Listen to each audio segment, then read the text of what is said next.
Welcome back to Rolling Solo. My name is Adam Smith, and I'm very excited to be revisiting Chronicles of Crime again here on the channel, coming from Lucky Duck Games. Originally, when Chronicles of Crime went to Kickstarter, I did a Kickstarter preview, which you can check out in the top right-hand corner of the screen if you want to actually see this game in action, at least in terms of this original experience. And also, note that this is available retail, so you can actually go check this game out and give it a shot for yourself to see if it works for you in a solo capacity. But here in this video, the purpose is to give you an idea of how the new entry Chronicles of Crime Millennium 1400 actually plays. Now, the Millennium series is comprised of 3 standalone games: 1400, which you'll see covered in this video, 1900, and 2400. Each of the 3 entries in the Millennium series, like 1400 for instance, is going to come with 4 scenarios included. It's important to note that during the Kickstarter, of course, there will be stretch goals, and these stretch goals may allow for additional scenarios to be added to each of the 3 entries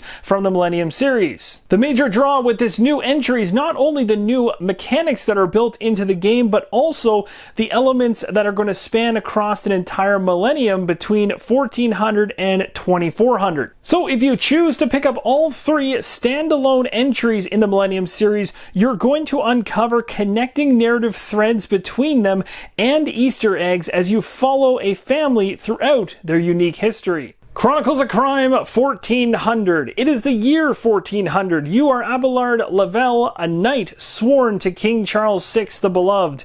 You live in the city of Paris in a family mansion not far from the famous London Cathedral. Since you were a child, you have had strange prophetic dreams in which you saw violent scenes of past crimes or even ones yet to be committed. Over time, you learned that your unusual gift could be put to good use, and you started to solve cases that nobody else could crack. This earned you some reputation in the city, and now, whenever a mysterious crime is committed, the people seek your help. At this point, we're going to dive into the new game mechanics for the Millennium series, but if you haven't checked out my original Chronicles of Crime Kickstarter preview to get an understanding of the components as well as the flow of the game, I definitely advise you do that right now before we move into these new mechanics, so that they'll make more sense in terms of the changes occurring and the new entries. So we're going to start things off with the evidence board. The evidence board now has 2 colored areas for evidence cards in general. On the brown area, you place all the evidence category cards and special item cards that are in your character's physical possession. In other words, you actually have that item on you. So for instance, if I happen to actually have obtained physically some clothes, I would place this in the brown slot like so. However, if during conversation someone mentions to me something about melee weapons, for instance, then I would just place this in the blue area because I have knowledge of said item or evidence, but I don't physically possess it. However, later on, I might find out where those melee weapons are, and once they're in my possession, they can then move up to the brown area. The good news is that the app itself will instruct you when to move a card from the blue area up into the brown area to ensure you don't miss that transfer of knowledge to physical possession. Another new entry for the series is vision cards. The game's going to contain a deck of vision cards with an eye symbol on the reverse. There will be many more than what's present here. I only have 4 for this particular prototype. They shouldn't be revealed or looked at until the application tells you to do so. Each scenario that you start is going to have you going through a prophetic dream about the case you will be solving. The application is going to instruct you to take a number of scenario-specific vision cards, which are numbered, usually about 4 to 5, and put them face up on the table so all players, or if you're playing solo yourself, can see the scenes depicted. The scenes can either be from the near future or from the past, and they usually involve characters and objects you're going to meet later on during the scenario, giving you an additional context that may help you solve the case. Another entry in this series are family members. Much like the forensic contacts in the original Chronicles of Crime, your family members are willing to share their knowledge whenever it may help you with your investigation. They are always present in the home location, which is denoted by the home text right here, as well as this home logo or icon in the top left-hand corner, and you always need to be there in order to talk to them. Your uncle is a monk who works in a monastery library. You can count on him whenever you need to refer to any written resources or have a question concerning religion or clergy. Your sister is a wealthy merchant and crafted goods collector. She can examine any item for you and may help to track its origins or determine its value. Your brother is the king's spy. His job is to know everything about the people of Paris, so you can ask him about the characters you meet. He obviously won't know every commoner though. And last but certainly not least is your own faithful companion who's going to follow you all the time. He's represented by the dog card that you can use at any location. He's a tracking dog and you may show him any evidence in your physical possession, so it has to be lying in a brown area on the evidence board, as we talked about earlier, to check how he reacts to human scent on it. To do so, you just scan the dog card and then the evidence card. The dog will do one of the following. Will lead you to a location where the person in question is or was present, point to the person in question if they are present in your current location, get agitated by the smell indicating that there's a strong human scent on the object, but he's unable to track the person at the moment, or lastly, ignore the object as there's no single recognizable human scent on it. So let's go ahead and dive right into some gameplay here for 1400 Chronicles of Crime Millennium Series. And we want to talk about a couple things that most of you will be familiar with from original Chronicles of Crime, like the character deck here that has a numerical value in the top left-hand corner to make it easy to find the characters that the app refers to. We'll take a look at the app in a second as well.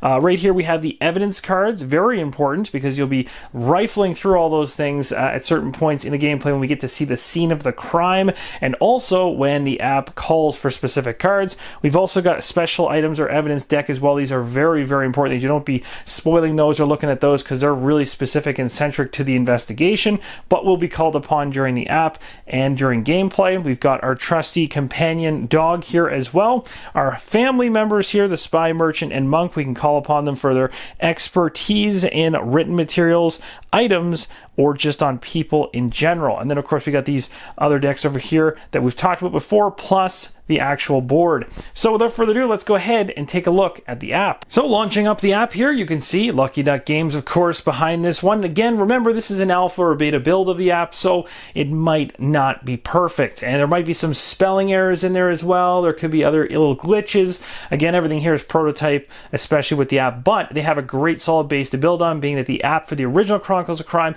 was fantastic, and I believe they're just going to go ahead and implement these new games into that same running app, if I'm not mistaken. So we've got this one running right here. This build only has 1400 inside of it, so I can specifically show you how this one runs. I'll show you the options really quick. Not going to go through each of them, but it's just nice to see what kind of options you have. Jumping back out, we can go ahead and click on 1400. And we got ourselves one scenario to play. There will be 4 inside of 1400, at least guaranteed from the beginning of the Kickstarter. And as I mentioned, stretch goals might unlock more. So that's pretty exciting.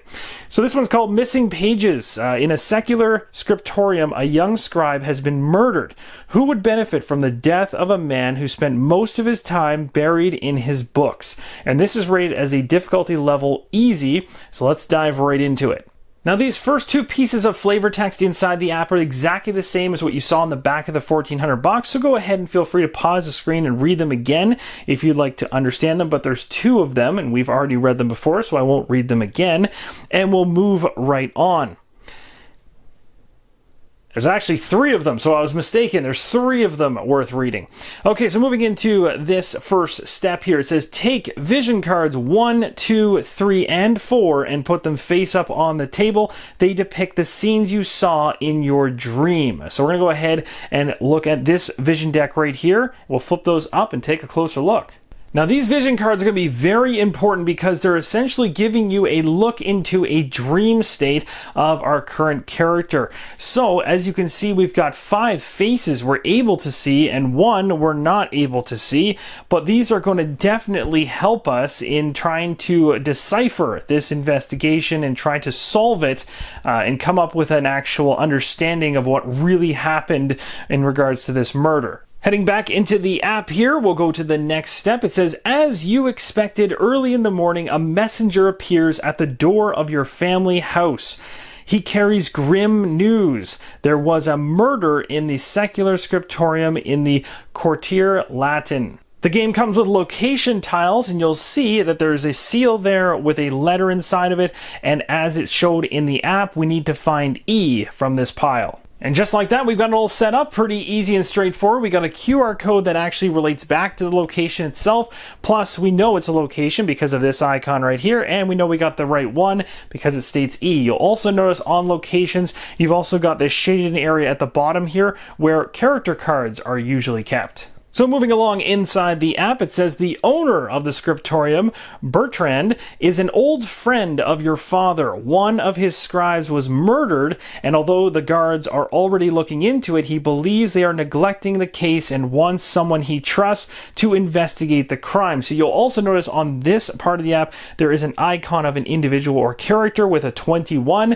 That's when we need to go to the character deck and get 21. So as I mentioned earlier, this is the character deck. We're going to find 21 in it, and we're going to place it actually at the very bottom of our evidence board. So when the app doesn't make it 100% clear where a particular character is located, and of course there's no slots on the home board for a character to sit, we're going to go ahead and place number 21 right here for now. Now we'll move to the next step inside the app. You have to find out who murdered the scribe. When you feel you know who the killer is, you should get back to your home and report the findings to your family so they can inform the authorities. Now this is where things get really interesting because you'll be able to see what I've got on my table here through my phone when we hit next. So as I hit next, already you can now see me holding my phone essentially and pointing my camera down at my table. So you'll see there is a crosshair there in the middle which allows me to scan QR codes, and at this point it's up to you to unravel the mystery. And of course we do have this individual right here, Bertrand, who we could talk to find out more. We also have the different individuals in our home where we currently reside. We could go ahead and scan this QR code up here for that particular location in order to go there. And if we do that, you'll see in the top right hand corner it says day 1, 7 o'clock. That means it's 7 o'clock on day 1. And yes, time does matter in this particular game because as you go through this one and play it and make decisions and move from location to location, you're going to be burning time. And time is a very valuable resource when you're trying to solve a crime.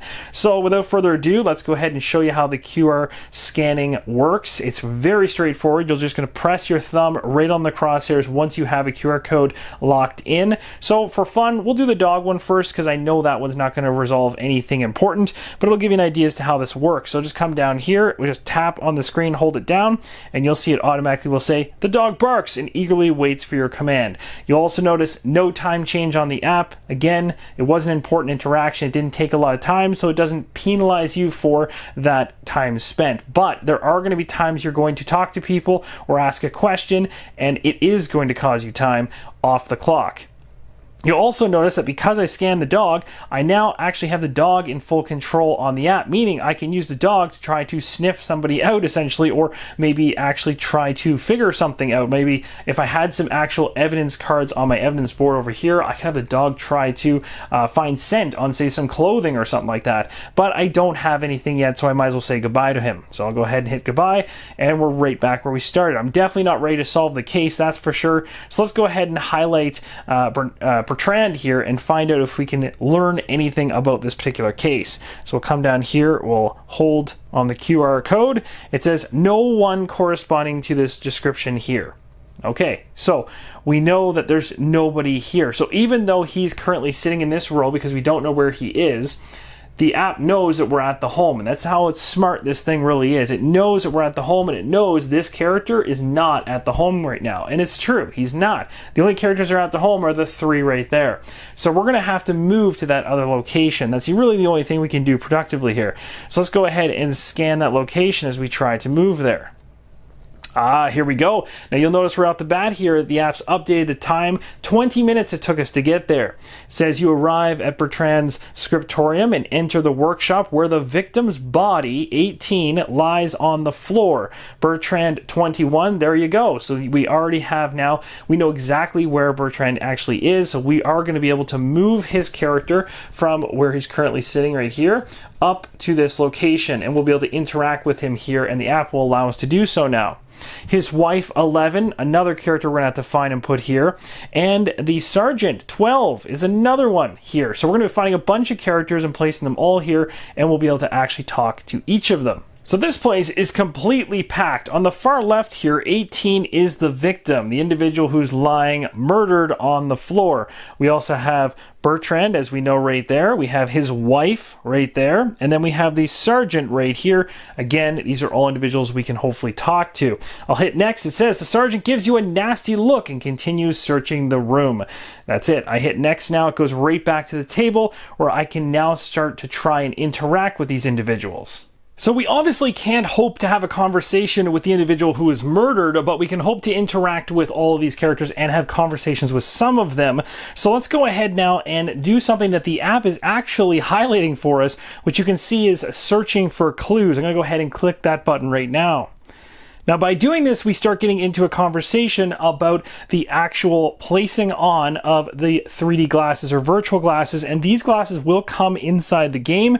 So I'll give you a look at them so you can actually see them yourself. This is essentially what they look like, and they have a nice little prong at the back here where you'll slide straight on top of your phone, and that gives you the ability to see that scene in 3D. It's also really cool because these things fold right up and are very, very portable. As you can see on the screen, it says, observe and describe the scene in a limited time while other players look for the corresponding evidence category. So what's happening right now is one player, well, if you're playing solo like I am, I'll go through this and I'm going to just spit out a whole bunch of things that I see on screen as I go through the scene, and then after we're going to go ahead to the evidence deck and try to find everything that relates to that, and it's all going to end up on our evidence board over here. You'll also notice on the app that it says you can either use those virtual glasses on top of your actual phone or device, or you can choose not to use them. In this particular video, I'm going to use without, and we'll continue on.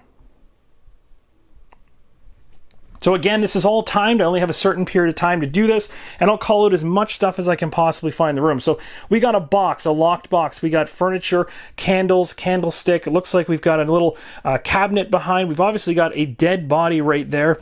If I look up all the way around the room, looks like we've got some books up on a shelf. Got a handkerchief that's kind of like falling off there. Some windows that are covered over. Looks like an envelope over there. Kind of interesting. And then we've got, what else we got here? What is on him? It looks like there's something on him, but I'm not sure what it is. Could be a blank, could be a hide. We've got ourselves a cross. We got a piece of paper here. That's interesting. Another book, more paper. Oh my goodness, a chair, notes, all kinds of stuff over here. Oh, we're running out of time. We gotta go quicker. Books. Let's go all the way around here, and that's it. So this is where essentially you can burn more time to pass this along to the next player playing with you to check out the scene some more. And if you're playing solo, you can say, well, I didn't actually see that whole scene in its entirety. I was moving a little too slow like I was there, and I want to actually have more time to check out the scene. So I'm going to say, yes, I do want to try this again. Remember, this is all going to burn time on you, so it's important not to just do this over and over and over again. You want to try to be as efficient as you can, but obviously I didn't cover the whole room. So again, without. This time we'll take a look at kind of the opposite side of the room. And as you may not see, I'm actually doing a 360 while holding my phone. So I'm literally moving my phone around the room and stuff like this in real time to find these different items. So we got what looks to be a broom. I don't know what that is. There's papers everywhere, like all over the place here. Is there anything item-wise that I'm missing? Candlestick. Let's see, way up on the top. Doesn't appear to be anything. Over here, we got ourselves a door. We've got ourselves a chair. That envelope that's sealed is certainly important. More candles. There's lots of books. There's not too much in here, and I might be missing something here that's really important, but the cross is the obvious thing that jumps out at me.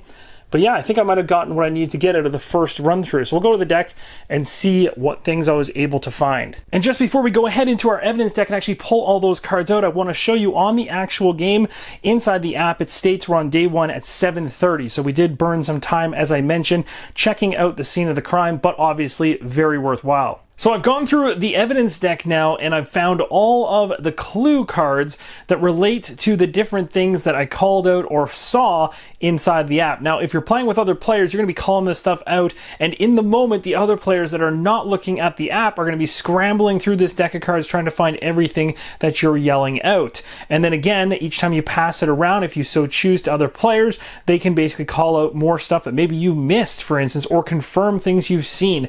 So, long story short, short here in a solo play mode, I've went ahead and I've separated out all the things that I believe I found, but we're going to have to scan all of these individually to see if the app actually recognizes them as clues or evidence, which will then land on this board. So these are all the ones that I didn't believe were inside the room. So here's just an idea of some of the cards here. I'll just flip through them quite quickly. Again, this might not represent the full amount of cards in the final version, but certainly these are the ones in the prototype.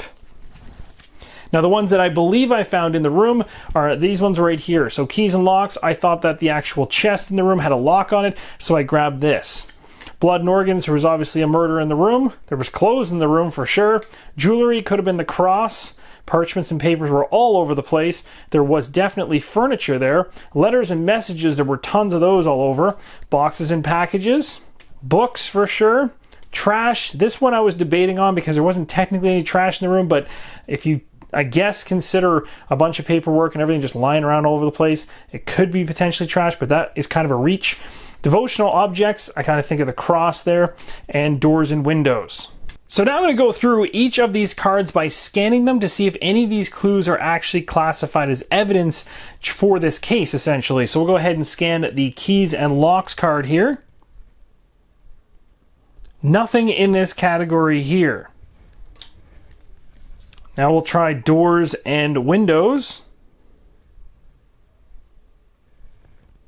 Nothing in this category here. The sergeant interrupts you. You should leave this investigation to the professionals, he says, and leaves the workshop. Ooh, interesting. So that individual that was there has now left. So I'm going to go ahead and take the sergeant here and remove him from this area, and he has now left. We don't know where he is, so he heads down there.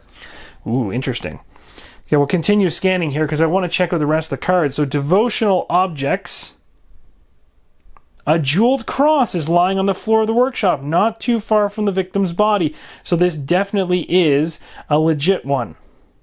You found a clue. Devotional objects, jeweled cross. So we're going to go ahead and place this on the evidence board. Again, remember, if it's ever going to go in the blue area, the app will actually tell us. So we'll go ahead and just place it right here for now so you guys can see it easily. And we'll continue scanning here. We also found books in this room. Several books are scattered across the floor, and the book stand is empty. There is no sign of the illustrated book you saw in your dream. Okay, so there's nothing with this one. Let's try trash. This is the one I really didn't think was going to land. Nothing in this category here, not surprised. You'll notice time is burning as I do this. So, you know, again, grabbing every card in the deck and just scanning everything, although that seems like a great idea if you don't want to actually do some decent work in going through the deck, will actually hurt you, time-wise. A small decorated wooden box with carvings depicting a group of dancers. Inside you find a lock of dark hair. Ooh, you found a clue. So this is the boxes and packages decorated box. This is a legitimate thing. So we definitely want to put that there. All right, moving on to the next one. We've got letters and messages. A set of papers is lying on the desk. Among them, you find a letter written in the name of a local tavern owner. The author asks for news about a shipment of Burgundy wine that never arrived at the tavern. Another clue has been found. All right, let's check out the furniture. Book stands, writing desks, chairs, everything you would expect in a scriptorium. So that is not a clue, just something that you'd expect there. Parchments and papers. A few sheets of paper, some filled with writing. To learn more, scan the letters and messages category card, number 15. Ah, interesting. Now I think we have that in here. Maybe we don't. Let me see here. Maybe we've already grabbed that one, I think. Yes, we already got it. It's letters and messages up here. Never mind. So that basically was just pointing us to the one that we should have picked, essentially. So the app's kind of helping us out there. So that's kind of nice. Jewelry is next. This is the one I thought was the cross, but we've also got the devotional objects in there already, so we'll see. Yep, we've already got it. The cross lying on the floor is decorated with jewels. To learn more, scan the devotional one. We already got it. Nice. But I am burning lots of time here checking all these different cards. Clothes, this is a gamble too. A victim's simple clothes are covered in blood. Nothing interesting here. Nope. Now blood and organs. This could be worthwhile because this could certainly help us out. There was definitely lots of blood in the room. The blood comes from a severe head wound which seems to have been inflicted by blunt force. and that's about it. So blunt force trauma to the head. But really, out of all of that, there's only 3 legitimate pieces of evidence here. So as you'll see, things are happening in real time as you're going about your investigation. We saw that partway through scanning the cards and basically checking in on all these different pieces of clues that we found at the scene, an actual individual left that scene, and that was the sergeant. He left, so in real time, leaving the scene. Now we have no idea where that individual is. We only had a moment to catch him, and now if we want to try to find him, we're going to find out where he went, essentially to even get in contact with him again. So again, choices about what you do with your time is going to matter in terms of who you can interact with at certain locations. So a lot of that's going to be outside your control, but it's very much like real life. If you spend your time doing something, then something else is falling by the wayside. At this point, the game really begins to open up because the decisions are yours. I could choose to do a number of different things, knowing now I have a devotional object, boxes and packages, and letters and messages, and we had a little bit of information about each of those 3 items. You can use that information to then deduce where you should go next. So for instance, letters and messages would make a lot of sense to actually head back to the home location. I'd have to go ahead and scan this QR code right here, and maybe I could actually get some information out of the monk, because the monk is an expert on written materials. Maybe he'd be able to decipher something from those letters and messages that could be useful for me. Or the boxes and packages, for instance, are obviously a lockbox of something. Maybe the merchant would have an idea as to where this came from or what it's about. And even the devotional objects could be something that the merchant might be able to speak to. If I have any thoughts on a person, so for instance, maybe I want to know where this particular person currently is, I might be able to have the spy try to let me know what he knows on the sergeant. Maybe the sergeant's up to no good, who knows? But again, as you go through this, you're going to have to just follow the locations you're currently at, make decisions, and the game really does open up based on what you decide. It's also handy to know that inside the app, there is a menu button here you can see. It allows for auto scanning to be turned on, music to be turned on or off if you prefer that. Again, I don't have music going whatsoever during this preview, but in the final version, there's of course going to be some music going on. And you've got the history here, which allows you to basically kind of recap the last handful of messages that came your way or information. So if you forgot something and you want to kind of re-remember what happened, you can just cycle back through the different things you've seen, which is very helpful, especially when things start getting quite busy. Now, this truly is as far as I want to dive into this particular scenario, because I don't want to spoil anything with this one, as this is one of the 4 that's going to come inside of 1400. So by going any further with this, I'm going to be spoiling some of what you may run through as you play the game yourself. But hopefully from what you've seen here so far, this gives you a good idea as to the flow of the game. If you're really chomping at the bit to see more about how the game flows and plays, even beyond this in terms of interactions between characters and the evidence we found and things like that, definitely go check out my prior Chronicles of Crime playthrough, because that will actually show you a scenario that has been out for quite some time. And if you're focusing more on the new entries to the series as Millennium Series, you're not going to be hit with any spoilers from that upcoming Kickstarter on March 3rd. So that's going to pretty much wrap up the Kickstarter overview. Let me know if you have any questions or comments below. I'd love to hear your thoughts on the game. Thank you guys so much for watching, and as always, keep on rolling solo.